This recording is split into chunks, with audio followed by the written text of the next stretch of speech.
ನಮಸ್ಕಾರ, ನಾನು ಪೃಥ್ವಿರಾಜ್ ಹಾರ್ನಹಳ್ಳಿ. ರಾಜ್ಯದಲ್ಲಿ ಕಾಂಗ್ರೆಸ್ ಅಭೂತಪೂರ್ವವಾದಂತ ಗೆಲುವನ್ನ ಸಾಧಿಸಿದ್ರೆ ಬಿಜೆಪಿ ಸೋತ್ ಸುಣ್ಣ ಆಯ್ತು. ಇನ್ನ ಜೆಡಿಎಸ್ ಪರಿಸ್ಥಿತಿ ಹೇಳೋದೇ ಬೇಡ, ಹೀನಾಯವಾಗಿ ಸೋಲನ್ನ ಕಂಡ್ರು. ಚುನಾವಣೆಯಲ್ಲಿ ಜೆಡಿಎಸ್ಗೆ ಹೀನಾಯ ಸೋಲು ಹಿನ್ನೆಲೆಯಲ್ಲಿ ರಾಜ್ಯಾಧ್ಯಕ್ಷರ ಬದಲಾವಣೆಗೆ ಎಚ್ ಡಿ ದೇವೇಗೌಡರು ಚಿಂತನೆಯನ್ನ ಮಾಡ್ತಾ ಇದ್ದಾರೆ. ಈ ಬಾರಿ ಮುಸ್ಲಿಂ ಮತಗಳನ್ನ ಪಡೆಯುವಲ್ಲಿ ವಿಫಲ ಆದಂತ ಹಿನ್ನೆಲೆ ಮುಸ್ಲಿಂ ಮತಗಳೇನು ಒಕ್ಕಲಿಗ ಮತಗಳೇ ಬರಲಿಲ್ಲ. ಹಳೆ ಮೈಸೂರಲ್ಲಿ ಕೈಕೊಟ್ಟ ಸಾಂಪ್ರದಾಯಿಕ ಮತಗಳು. ಹೀಗಾಗಿ ಜೆಡಿಎಸ್ ರಾಜ್ಯಾಧ್ಯಕ್ಷರ ಬದಲಾವಣೆ ಬಗ್ಗೆ ಚರ್ಚೆ ಮಾಡಲಾಗ್ತಾ ಇದೆ. ಇವರ ಕುಟುಂಬದವರನ್ನ ಬಿಟ್ಟು ಇನ್ನು ಯಾರನ್ನೇ ಮಾಡಿದ್ರು ಕೂಡ ಅದು ಆಟಕ್ಕುಂಟು ಲೆಕ್ಕಕ್ಕಿಲ್ಲ ಅನ್ನುವ ರೀತಿಯಲ್ಲ ಇಷ್ಟು ದಿನನೂ ಕೂಡ ಇದ್ದಿದ್ದು.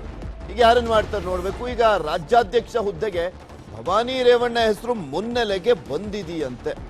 ಎಷ್ಟರ ಮಟ್ಟಿಗೆ ಇವರನ್ನ ರಾಜ್ಯಾಧ್ಯಕ್ಷರನ್ನಾಗಿ ಮಾಡುವಂತ ನಿಟ್ಟಿನಲ್ಲಿ ಅಂದ್ರೆ ಚರ್ಚೆಗಳು ನಡೆಯುತ್ತೆ, ಕಾದ್ ನೋಡ್ಬೇಕು. ಬಿಕಾಸ್ ಹಾಸನ ಜೆಡಿಎಸ್ ಟಿಕೆಟ್ ವಿಚಾರ ದೊಡ್ಡ ಮಟ್ಟದಲ್ಲಿ ಚರ್ಚೆ ಆಗಿತ್ತು. ಅವಾಗ ಟಿಕೆಟ್ ಕೊಡೋದ್ರಲ್ಲೇ ಸಾಕಷ್ಟು ಜಟಾಪಟಿ ಆಗಿತ್ತು ದೇವೇಗೌಡರ ಕುಟುಂಬದಲ್ಲಿ. ಇನ್ನ ರಾಜ್ಯಾಧ್ಯಕ್ಷರ ಹುದ್ದೆ ವಿಚಾರಕ್ಕೆ ಸಂಬಂಧಪಟ್ಟಂತೆ ನೋಡೋದಾದ್ರೆ ಇನ್ನೇನಾಗುತ್ತೋ ಗೊತ್ತಿಲ್ಲ. ಯಾಕೆಂದ್ರೆ ಇಲ್ಲಿ ಜೆಡಿಎಸ್ ನ ರಾಷ್ಟ್ರೀಯ ಅಧ್ಯಕ್ಷರು ಅಟ್ ಪ್ರೆಸೆಂಟ್ ದೇವೇಗೌಡರೇ ಇರೋದು. ಇನ್ ರಾಜ್ಯಾಧ್ಯಕ್ಷರು ಕೂಡ ಅವ್ರ ಕುಟುಂಬದವ್ರನ್ನೇ ಮಾಡ್ಬಿಟ್ರೆ ಮುಗ್ದೋಯ್ತು. ಹೆಂಗಿದ್ರು ಎಲ್ಲ ಆರೋಪ ಮಾಡ್ತಾ ಇದ್ರು ಕಾಂಗ್ರೆಸ್ ಮತ್ತು ಬಿಜೆಪಿಯವರು, ಅವ್ರ ಕುಟುಂಬ ರಾಜಕಾರಣ. ಅದರ ಹೊರತಾಗಿ ಪ್ರಾದೇಶಿಕ ಪಕ್ಷಗಳನ್ನೇನು ಬೇರೆ ರೀತಿಯಲ್ಲಿ ನೋಡ್ಲಿಕ್ಕೆ ಆಗೋದಿಲ್ಲ. ಕುಟುಂಬ ರಾಜಕಾರಣ ಅಂತೂ ಇದ್ದೇ ಇರುತ್ತೆ, ನೋ ಡೌಟ್. ಎಲ್ಲಾ ಪಕ್ಷಗಳಲ್ಲೂ ಇರುವಂತೆ ಅದರಲ್ಲೂ ಪ್ರಾದೇಶಿಕ ಪಕ್ಷದಲ್ಲಿ ಇನ್ನೂ ಜಾಸ್ತಿನೇ ಇರುತ್ತೆ.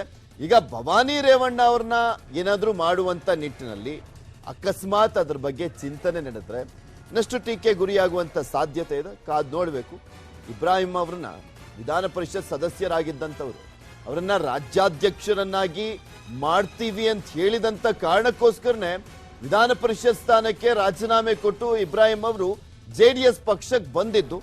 ಏನೆಲ್ಲ ಡೆವಲಪ್ಮೆಂಟ್ಸ್ ಗಳು ಆಗ್ತಾ ಇದೆ ಅನ್ನುವಂಥದ್ರ ಬಗ್ಗೆ ಮಾಹಿತಿಯನ್ನ ಪಡ್ಕೊಳ್ಳೋಣ. ನಮ್ಮ ಪ್ರತಿನಿಧಿ ಹೆಬ್ಬಾಕ ತಿಮ್ಮೇಗೌಡ ನಮ್ಮ ಜೊತೆ ನೇರ ಸಂಪರ್ಕದಲ್ಲಿ ಜಾಯಿನ್ ಆಗ್ತಾ ಇದ್ದಾರೆ. ತಿಮ್ಮೇಗೌಡ್ರೆ, ಜೆಡಿಎಸ್ ನಲ್ಲಿ ರಾಜ್ಯಾಧ್ಯಕ್ಷರ ಬದಲಾವಣೆಗೆ ಚಿಂತನೆಯಂತೆ ಭವಾನಿ ರೇವಣ್ಣ ಹೆಸರು ಮುನ್ನೆಲೆಗಂತೆ.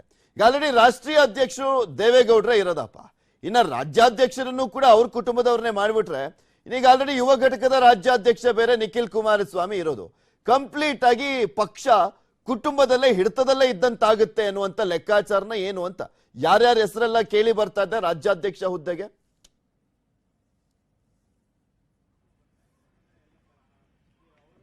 ಬಹಳ ಮುಖ್ಯವಾಗಿ ದೇರ್ ಇಸ್ ನೋ ಆಲ್ಟರ್ನೇಟಿವ್ ಅಂದ್ರೆ ತಪ್ಪಾಗ್ಲಿಕ್ಕಿಲ್ಲ. ಯಾಕಂತ ಹೇಳಿದ್ರೆ ಈ ಬಾರಿ ಜೆಡಿಎಸ್ ಇದೆಯಲ್ಲ, ಅದು ತುಂಬಾ ಹೀನಾಯವಾದಂತ ಒಂದು ಸೋಲು ಮತ್ತೆ ತೀವ್ರ ಮುಖಭಂಗವಾಗುವಂತ ಒಂದು ಸೋಲು. ಸೊ ಹೀಗಾಗಿ ತನ್ನ ಸಾಂಪ್ರದಾಯಿಕ ಮತಗಳಿದಾವಲ್ಲ, ಒಕ್ಕಲಿಗ ಮತ್ತೆ ಮುಸ್ಲಿಂ ಮತಗಳು ಈ ಬಾರಿ ಕೈ ಕೊಟ್ಟಂತ ಹಿನ್ನೆಲೆಯಲ್ಲಿ ಸಹಜವಾಗಿ ಜೆಡಿಎಸ್ ರಾಜ್ಯಾಧ್ಯಕ್ಷರನ್ನ ಬದಲಾವಣೆ ಮಾಡೋದಕ್ಕೆ ಮಾಜಿ ಪ್ರಧಾನಿ ಹಾಗೂ ಜೆಡಿಎಸ್ ವರಿಷ್ಠ ಎಚ್ ಡಿ ದೇವೇಗೌಡರು ಚಿಂತನೆಯನ್ನ ನಡೆಸಿದ್ದಾರೆ ಅನ್ನುವಂತ ಒಂದು ಮಾಹಿತಿ ಕೂಡ ಲಭ್ಯ ಆಗಿರ್ತಕ್ಕಂಥದ್ದು. ಅದರಂತೆ ಏನು ಶಾಸಕ ಅಂದ್ರೆ ವಿಧಾನಸಭಾ ಟಿಕೆಟ್ ನಿಂದ ವಂಚಿತರಾಗಿ ಅಸಮಾಧಾನಗೊಂಡಿರ್ತಕ್ಕಂಥ ಏನು ಶಾಸಕ ಎಚ್ ಡಿ ರೇವಣ್ಣವರ ಪತ್ನಿ ಭವಾನಿ ರೇವಣ್ಣವ್ರಿಗೆ ಈ ಒಂದು ಜೆಡಿಎಸ್ ರಾಜ್ಯಾಧ್ಯಕ್ಷ ಸ್ಥಾನವನ್ನ ಕೊಟ್ರೆ ಸೂಕ್ತನಾ ಅನ್ನುವಂತ ಒಂದು ಚರ್ಚೆಯು ಕೂಡ ಏನು ಉಟ್ಕೊಂಡಿರ್ತಕ್ಕಂಥದ್ದು. ಹಾಗಾದ್ರೆ ಭವಾನಿ ರೇವಣ್ಣವ್ರಿಗೆ ಏನು ಜೆಡಿಎಸ್ ರಾಜ್ಯಾಧ್ಯಕ್ಷ ಸ್ಥಾನವನ್ನ ಕೊಟ್ರೆ ಏನೆಲ್ಲ ಅನುಕೂಲಗಳು ಆಗ್ಬೋದು ಅನ್ನೋದನ್ನು ಕೂಡ ನೋಡೋದಾದ್ರೆ ಒಂದ್ ಕಡೆಯಾಗಿ ಏನು ಅವ್ರಿಗೆ ಒಂದು ಫೇಸ್ ವ್ಯಾಲ್ಯೂ ಇರ್ತಕ್ಕಂಥದ್ದು, ಮತ್ತೊಂದು ಕಡೆಗೆ ಹಳೆ ಮೈಸೂರು ಭಾಗದಲ್ಲಿ ಒಕ್ಕಲಿಗ ಸಮುದಾಯವನ್ನ ಸಂಘಟನೆ ಮಾಡುವಂತ ಒಂದು ಶಕ್ತಿ ಇರ್ತಕ್ಕಂಥದ್ದು. ಎಸ್ಪೆಷಲಿ ಇಡೀ ರಾಜ್ಯದಲ್ಲಿ ಒಂದು ಮಹಿಳಾ ಸಂಘಟನೆಗಳ ಮಹಿಳಾ ಮತದಾರರನ್ನು ಕೂಡ ಸೆಳೆಯುವಂತ ಒಂದು ಶಕ್ತಿ ಇರ್ತಕ್ಕಂಥದ್ದು. ಈ ಎಲ್ಲಾ ಬೆಳವಣಿಗೆಗಳ ನಡುವೆ ಒಂದ್ ರೀತಿಯಾಗಿ ಏನು ಕುಟುಂಬದಲ್ಲಿ ಒಡಕು ಇದೆ ಅನ್ನುವಂತ ನಿಟ್ಟಲ್ಲಿ ಏನು ಅಸಮಾಧಾನಗೊಂಡಿದೆಯಲ್ಲ, ಒಂದು MLA ಟಿಕೆಟ್ಗೋಸ್ಕರನೇ ಅವ್ರ ಕುಟುಂಬದಲ್ಲಿ ಯಾವ ರೀತಿಯಾಗಿ ದಂಗಲ್ಲೆದ್ದಿತ್ತು ಅಂತ ನೋಡಿದ್ವಿ. ಇನ್ನು ರಾಜ್ಯಾಧ್ಯಕ್ಷ ಹುದ್ದೆ ವಿಚಾರಕ್ಕೆ ಸಂಬಂಧಪಟ್ಟಂತೆ ಅಷ್ಟು ಈಸಿನ? ಹಾಗಾದ್ರೆ ದೇವೇಗೌಡರು ನಿರ್ಧಾರ ಕೈಗೊಂಡ್ರು ಅಂತ ತಕ್ಷಣ ಕೊಟ್ಬಿಡಕ್ಕಾಗತ್ತಾ? ಕುಮಾರಸ್ವಾಮಿ ಅವ್ರು ಸುಮ್ನೆ ಇರ್ತಾರ? ಅವ್ರ ಒಪ್ಪಿಗೆ ಬೇಕಾಗಲ್ವಾ? ಕುಮಾರಸ್ವಾಮಿ ಅವ್ರು ಒಪ್ಕೊಳ್ತಾರ ಹಾಗಾದ್ರೆ ಅಂತ? ಒಪ್ಕೊಳ್ಳೇಬೇಕಾದಂತ ಅನಿವಾರ್ಯ ಪರಿಸ್ಥಿತಿ ಎದುರಾಗಿದ್ಯಾ ಅಂತ. ಯಾಕಂತ ಹೇಳಿದ್ರೆ ನಾನು ಈಗಾಗಲೇ ಹೇಳಿದೆ ಪೃಥ್ವಿರಾಜ್, ಜೆಡಿಎಸ್ ಈ ಬಾರಿ ತುಂಬಾ ಹೀನಾಯವಾಗಿ ಸೋತಿರ್ತಕ್ಕಂಥದ್ದು. ಕುಮಾರಸ್ವಾಮಿ ಅವರು ಅತ್ಯುತ್ಸಾಹದಲ್ಲಿದ್ರು, ಕನಿಷ್ಠ ಸ್ಥಾನಗಳನ್ನಾದ್ರೂ ಕೂಡ ಗೆದ್ದು ಈ ಬಾರಿ ಅಧಿಕಾರಕ್ಕೆ ಬರ್ತೀನಿ ಅಂತ. ಸೊ ಹಾಗಾಗಿ ಕುಮಾರಸ್ವಾಮಿ ಅವರು ಮತ್ತೆ ಸಿಎಂ ಆಗುವಂತ ಒಂದು ಕನಸಿಗೆ ತಣ್ಣೀರ್ ಬಿದ್ದಿರ್ತಕ್ಕಂಥದ್ದು. ಬದಲಾಗಿ ನೋಡಿ, ಭವಾನಿ ರೇವಣ್ಣವ್ರಿಗೆ ಟಿಕೆಟ್ ಕೊಡದೇ ಇದ್ರೆ ಪಕ್ಷದ ಮೇಲೆ ಪರಿಣಾಮ ಬೀರುತ್ತೆ ಅನ್ನುವಂತ ನಿಟ್ಟಿನಲ್ಲಿ ಈ ಹಿಂದಿನಿಂದ ಕೂಡ ಚುನಾವಣಾ ಪೂರ್ವದಿಂದಲೂ ಕೂಡ ಚರ್ಚೆ ಆಗ್ತಾ ಇತ್ತು. ಸೊ ಆ ಒಂದು ಚರ್ಚೆಗೆ ಪೂರಕವಾಗಿ ಜೆಡಿಎಸ್ ಹೀನಾಯವಾಗಿ ಸೋತಿರ್ತಕ್ಕಂಥದ್ದು. ಹೀಗಾಗಿ ಈ ಬಾರಿ ಜೆಡಿಎಸ್ ಮತ್ತೆ ಪುಟಿದೇಳಲೇಬೇಕಾದಂತ ಒಂದು ಅನಿವಾರ್ಯತೆ ಇದೆ. ಯಾಕಂತ ಹೇಳಿದ್ರೆ ದೇವೇಗೌಡರು ಈಗಾಗಲೇ ತಮ್ಮ ಇಳಿವಯಸ್ಸಿನಲ್ಲಿ ಅವರು ಅನಾರೋಗ್ಯದಿಂದ ಅವರು ವಿಶ್ರಾಂತಿಯನ್ನ ಪಡಿತಾ ಇದ್ದಾರೆ. ಮತ್ತೆ ದೇವೇಗೌಡರು ನಂತರ ಮತ್ತೆ ಪರ್ಯಾಯವಾಗಿ ಯಾರಾದ್ರೂ ಬೇಕಲ್ಲ. ಹೀಗಾಗಿ ಕುಮಾರಸ್ವಾಮಿ ಇದ್ರು ಕೂಡ ಕುಮಾರಸ್ವಾಮಿ ಜೊತೆಗೆ ಜೆಡಿಎಸ್ ಪಕ್ಷವನ್ನ ಮುನ್ನಡೆಸೋರು ಬೇಕಲ್ಲ.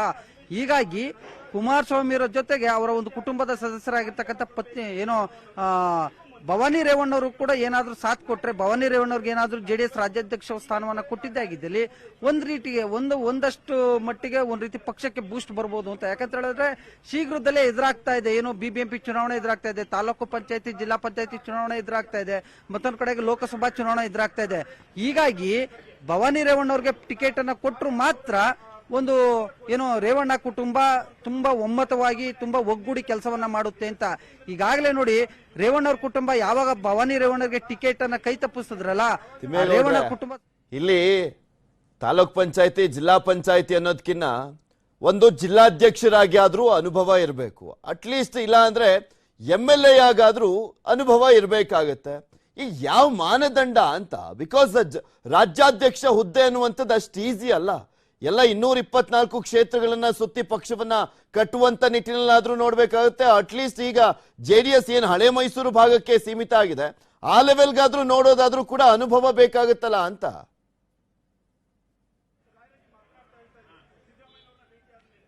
ಬಹಳ ಮುಖ್ಯವಾಗಿ ಸಾರ್ವಜನಿಕವಾಗಿ ಚರ್ಚೆ ಆಗ್ತಾ ಇರ್ತಕ್ಕಂಥ ಒಂದು ವಿಚಾರ ಇದು. ಏನು ಅಂದ್ರೆ ಹಾಸನ ಜಿಲ್ಲಾ ಪಂಚಾಯತಿ ಉಪಾಧ್ಯಕ್ಷರಾಗಿ ಭವಾನಿ ರೇವಣ್ಣವ್ರು ಕೆಲಸವನ್ನ ಮಾಡಿದ್ದಾರೆ.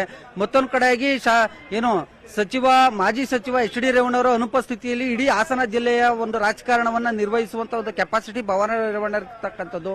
ಹೀಗಾಗಿ ಅವರ ಒಂದು ಅನುಭವದ ಆಧಾರದ ಮೇಲೆ ಕೊಟ್ರೆ ಸೂಕ್ತ ಅಂತ ಇದನ್ನ ಖುದ್ದು ಸಂಸದ ಪ್ರಜ್ವಲ್ ರೇವಣ್ಣವರೇ ನೋಡಿ ಇತ್ತೀಚೆಗೆ ಮಾಧ್ಯಮಗಳ ಜೊತೆ ಮಾತಾಡುವಂತ ಸಂದರ್ಭದಲ್ಲಿ ಹೇಳಿದ್ದಾರೆ. ಹೌದು, ನಮ್ಮ ತಾಯಿಯವರಿಗೆ ರಾಜ್ಯಾಧ್ಯಕ್ಷ ಪಟ್ಟವನ್ನ ಕೊಟ್ಟಿದ್ದಾಗಲೇ ನಿಭಾಯಿಸುವಂತ ಒಂದು ಶಕ್ತಿ ಇದೆ ಅನ್ನುವಂತ ಒಂದು ಮಾತನ್ನ ಹೇಳಿದ್ದಾರೆ.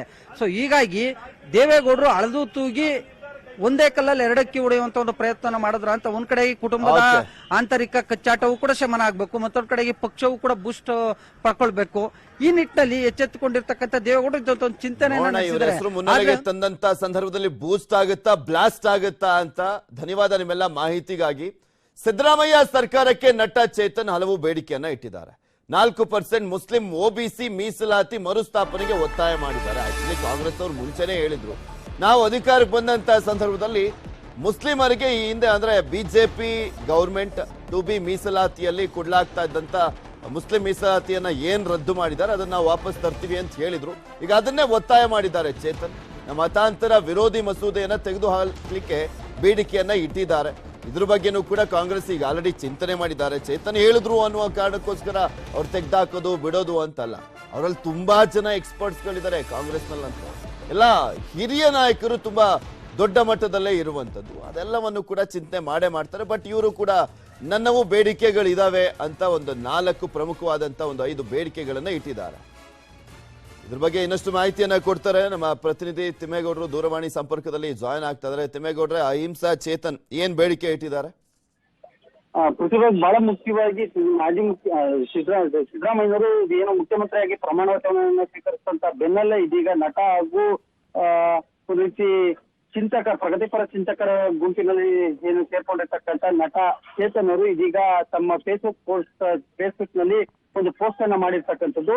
ಸಿದ್ದರಾಮಯ್ಯನವರಿಗೆ ಅದರಂತೆ ನಟ ಚೇತನ್ ಅವರು 5 ಬೇಡಿಕೆಗಳನ್ನ ಇಟ್ಟಿರ್ತಕ್ಕಂಥದ್ದು. ಅದರಲ್ಲಿ ಕೂಡ ಬಹಳ ಮುಖ್ಯವಾಗಿ ನೋಡೋದಾದ್ರೆ ಏನು ಗೋಹತ್ಯೆ ವಿರೋಧಿ ಮಸೂದೆ, ಮತಾಂತರ ಮಸೂದೆಯನ್ನ ತೆಗೆದು ಹಾಕ್ಬೇಕು, 4% ಮುಸ್ಲಿಂ OBC ಮೀಸಲಾತಿಯನ್ನ ಮರುಸ್ಥಾಪನೆ ಮಾಡಬೇಕು, ಮತ್ತೊಂದ್ ಕಡೆಗೆ ಜಾತಿವಾರಿ ಜನಗಣತಿಯನ್ನು ಬಹಿರಂಗಪಡಿಸಬೇಕು, ಮತ್ತೊಂದ್ ಕಡೆಯಾಗಿ ಏನೋ SC ಮೀಸಲಾತಿ ಇದೆಯಲ್ಲ ಅದನ್ನು ಕೂಡ ಅದ್ರ ಬಗ್ಗೆನೂ ಕೂಡ ತುಂಬಾ ಚರ್ಚೆಯನ್ನ ಮಾಡಬೇಕು ಅನ್ನುವಂತ ರೀತಿಯಲ್ಲಿ 5 ಬೇಡಿಕೆಗಳನ್ನ ಮುಂದಿಟ್ಟಿರ್ತಕ್ಕಂಥದ್ದು. ಸೊ ಹೀಗಾಗಿಯೇ ನಟ ಚೇತನ್ ಅವರ ಈ ಒಂದು ಫೇಸ್ಬುಕ್ ಪೋಸ್ಟ್ ಇದೆಯಲ್ಲ ಬಹಳ ಮಹತ್ವವನ್ನು ಕೂಡ ಪಡ್ಕೊಂಡಿರ್ತಕ್ಕಂಥದ್ದು. ಯಾಕಂತ ಹೇಳಿದ್ರೆ ಏನು ಸಿದ್ದರಾಮಯ್ಯ ಅವ್ರ ಪರವಾಗಿಯೂ ಕೂಡ ಅವರು ನಟ ಚೇತನ್ ಅವರು ಒಲವನ್ನ ತೋರಿಸಿದ್ರು. ಸೊ ಹೀಗಾಗಿ ಇಂಥದ್ದೊಂದು ಚರ್ಚೆಯನ್ನ ಹುಟ್ಟು ಹಾಕೋದ್ರ ಮುಖಾಂತರ ಸಿದ್ದರಾಮಯ್ಯ ಹುಟ್ಟಾಕದಿನ್ನೇನು ಕಾಂಗ್ರೆಸ್ ನಲ್ಲಿ ಚರ್ಚೆಯಲ್ಲೇ ಇತ್ತು. ಅವರು ಈಗ ಆಲ್ರೆಡಿ ಭರವಸೆ ಕೊಟ್ಟಿದ್ರಲ್ಲ, ನಾವು ಅಧಿಕಾರಕ್ಕೆ ಬಂದಂತ ಸಂದರ್ಭದಲ್ಲಿ ಮತ್ತೆ ಯಥಾಸ್ಥಿತಿಗೆ ಮುಸ್ಲಿಂ ಮೀಸಲಾತಿ ತರ್ತೀವಿ, ಗೋಹತ್ಯೆ ವಿಚಾರದ ಬಗ್ಗೆನೂ ಕೂಡ ಮಾತನಾಡಿದ್ರು. ಅದನ್ನ ಚರ್ಚೆ ಮಾಡಿದಂತ ಸಂದರ್ಭದಲ್ಲಿ ವಿಧಾನಸಭೆ ವಿಧಾನ ಪರಿಷತ್ ಅಲ್ಲಿ ಬಂದಾಗ, ಹಾಗೆ ಮತಾಂತರ ನಿಷೇಧದ ಬಗ್ಗೆನೂ ಕೂಡ ಮಾತನಾಡಿದ್ರು. ಬಟ್ ಇಲ್ಲಿ 2 ಆಡ್ ಆನ್ ನೋಡೋದಾದ್ರೆ ST ಒಳ ಮೀಸಲಾತಿ ಮತ್ತೆ ಜಾತಿ ಗಣತಿ ಬಗ್ಗೆ ಪ್ರಸ್ತಾಪ ಮಾಡಿರುವಂತ ಹಿನ್ನೆಲೆ ನೋಡೋಣ ಏನಾಗುತ್ತೆ ಅಂತ ಈ ವಿಚಾರದಲ್ಲಿ. ಧನ್ಯವಾದ ತಿಮ್ಮೇಗೌಡರು ನಿಮ್ಮೆಲ್ಲ ಮಾಹಿತಿಗಾಗಿ.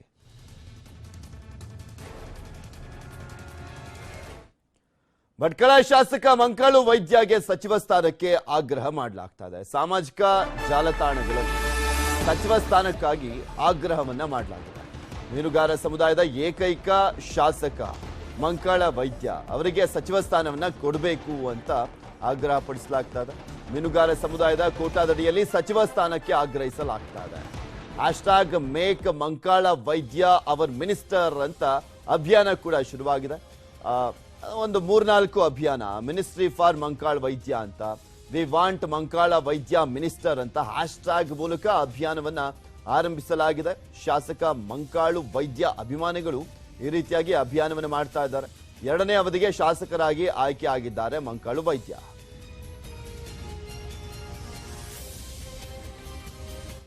ನಿನ್ನೆಯಷ್ಟೇ ಪ್ರಮಾಣ ವಚನ ಸ್ವೀಕರಿಸಿದ್ರು ಮುಖ್ಯಮಂತ್ರಿಗಳಾಗಿ ಸಿದ್ದರಾಮಯ್ಯ ಅವರು, ಹಾಗೆ ಉಪಮುಖ್ಯಮಂತ್ರಿಗಳಾಗಿ ಡಿಕೆ ಶಿವಕುಮಾರ್ ಅವರು. ಅವರ ನಿವಾಸದಲ್ಲಿ ಚಟುವಟಿಕೆಗಳು ಗರಿಗೆದರಿವೆ.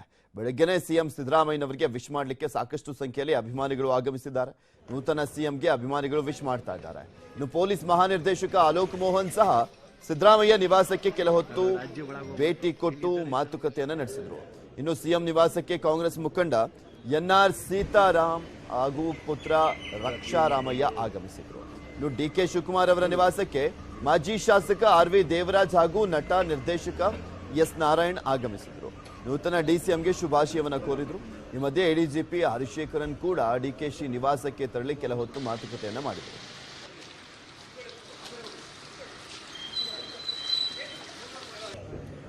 ನಿಮಗೆ ತೋರಿಸ್ತಾ ಇದೀವಿ ದೃಶ್ಯಾವಳಿಗಳಲ್ಲಿ ಫುಲ್ ಬ್ಯುಸಿ ಆಗೋಗಿದ್ದಾವೆ ಬೆಳವಣಿಗೆಗಳು. ಅದು ಮುಖ್ಯಮಂತ್ರಿಗಳ ನಿವಾಸ ಮತ್ತು ಉಪಮುಖ್ಯಮಂತ್ರಿಗಳ ನಿವಾಸದಲ್ಲಿ ಸಾಕಷ್ಟು ಸಂಖ್ಯೆಯಲ್ಲಿ ಅಭಿಮಾನಿಗಳು, ಶಾಸಕರುಗಳು, ಮಾಜಿ ಶಾಸಕರುಗಳು ಅವರ ನಿವಾಸಕ್ಕೆ ತೆರಳಿ ವಿಶ್ ಮಾಡ್ತಾರೆ.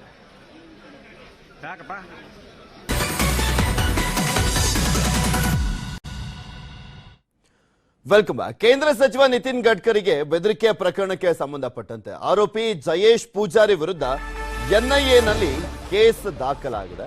ಜಯೇಶ್ ಪೂಜಾರಿ ಮೊಬೈಲ್ನಲ್ಲಿ ಸ್ಫೋಟಕ ಮಾಹಿತಿಗಳು ಲಭ್ಯವಾಗ್ತಾ ಇದೆ. ತನಿಖೆ ಮಾಡುವಂತ ಸಂದರ್ಭದಲ್ಲಿ ಎನ್ಐಎ ತನಿಖೆಯನ್ನ ಮಾಡ್ತಾ ಇದೆ. ನಿಷೇಧಿತ ಲಷ್ಕರ್ ಸೇರಿದಂತೆ ಹಲವು ಸಂಘಟನೆಗಳ ನಂಟನ್ನ ಹೊಂದಲಾಗಿದೆ.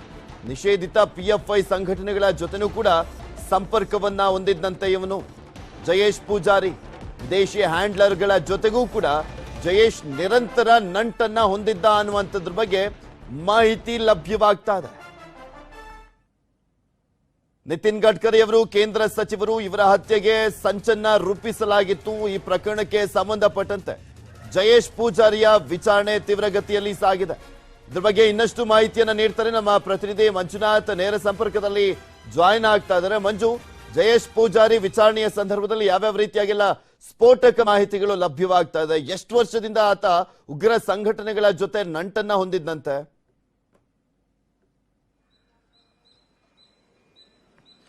ಪೃಥ್ವಿ, ಕೇಂದ್ರ ಸಚಿವ ನಿತಿನ್ ಗಡ್ಕರಿಗೆ ಒಂದಷ್ಟು ಬೆದರಿಕೆ ಕರೆಗಳು ಕೂಡ ಬರ್ತಾ ಇರುತ್ತೆ. ಈ ಬಗ್ಗೆ ನಾಗ್ಪುರ ಪೊಲೀಸರು ಇನ್ವೆಸ್ಟಿಗೇಷನ್ ಅನ್ನ ಮಾಡಿದಂತ ಸಂದರ್ಭದಲ್ಲಿ ಇಂಡೆಲಗ ಜೈಲಿನಿಂದ ಈ ಒಂದು ಬೆದರಿಕೆ ಕರೆ ಬಂದಿದೆ ಅನ್ನೋದ್ರ ಬಗ್ಗೆ ಮಾಹಿತಿ ಗೊತ್ತಾಗುತ್ತೆ.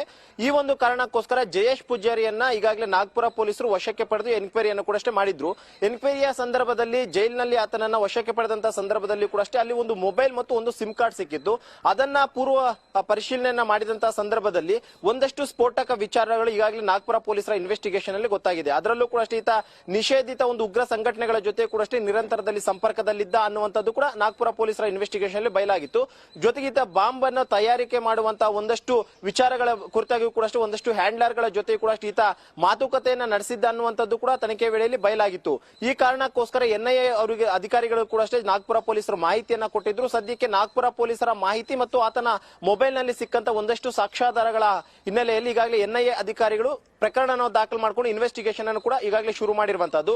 ಒಂದು ಕಡೆ ಈಗಾಗಲೇ ಆತನ ಮೊಬೈಲ್ ನಲ್ಲಿ ಸಾಕಷ್ಟು ಎವಿಡೆನ್ಸ್ ಗಳು ಕೂಡ ಪತ್ತೆಯಾಗಿದೆ. ಅದರಲ್ಲೂ ಕೂಡ ಪ್ರಮುಖವಾಗಿ ಈತ ಲಷ್ಕರ್ ಎ ತೊಯ್ಬಾ ಜೊತೆ ಕೂಡ ಇರುವಂತಹ ಒಂದು ಸಂಪರ್ಕದ ಬಗ್ಗೆ ಆಗಿರ್ಬೋದು, ಅಥವಾ ನಿಷೇಧಿತ ಪಿಎಫ್ಐ ಸಂಘಟನೆಯ ಜೊತೆ ಕೂಡ ನಿರಂತರವಾದ ಸಂಪರ್ಕವನ್ನು ಹೊಂದಿರುವಂತದ್ದಾಗಿರ್ಬೋದು, ಜೊತೆಗೆ ವಿದೇಶಿ ಹ್ಯಾಂಡ್ಲರ್ ಗಳ ಜೊತೆ ಕೂಡ ನಿರಂತರ ಸಂಪರ್ಕದಲ್ಲಿದ್ದು ಒಂದಷ್ಟು ವಿಧ್ವಂಸಕ ಕೃತ್ಯಗಳನ್ನು ನಡೆಸೋದಕ್ಕೆ ಸಂಚನ್ನ ರೂಪಿಸಿದ್ದ ಅನ್ನುವಂಥದ್ದು ಕೂಡ ಈಗಾಗಲೇ ತನಿಖೆ ವೇಳೆಯಲ್ಲಿ ಬಯಲಾಗಿರುವಂತದ್ದು. ಈ ಕಾರಣಕ್ಕೋಸ್ಕರ ಎನ್ಐಎ ಅಧಿಕಾರಿಗಳು ಈಗಾಗಲೇ ಎಫ್ಐಆರ್ ಅನ್ನು ಕೂಡ ದಾಖಲು ಮಾಡಿಕೊಂಡಿದ್ದು ಬಹುತೇಕ ಕೆಲವೇ ದಿನಗಳಲ್ಲಿ ಆತನನ್ನು ಕೂಡ ವಶಕ್ಕೆ ಪಡೆದು ಮತ್ತಷ್ಟು ವಿಚಾರಣೆಯನ್ನು ಕೂಡ ಮಾಡುವಂತಹ ಸಾಧ್ಯತೆ ಇದೆ. ಪೃಥ್ವಿ, ಓಕೆ, ಥ್ಯಾಂಕ್ ಯು ಮಂಜು, ನಿಮ್ಮೆಲ್ಲ ಮಾಹಿತಿಗಾಗಿ.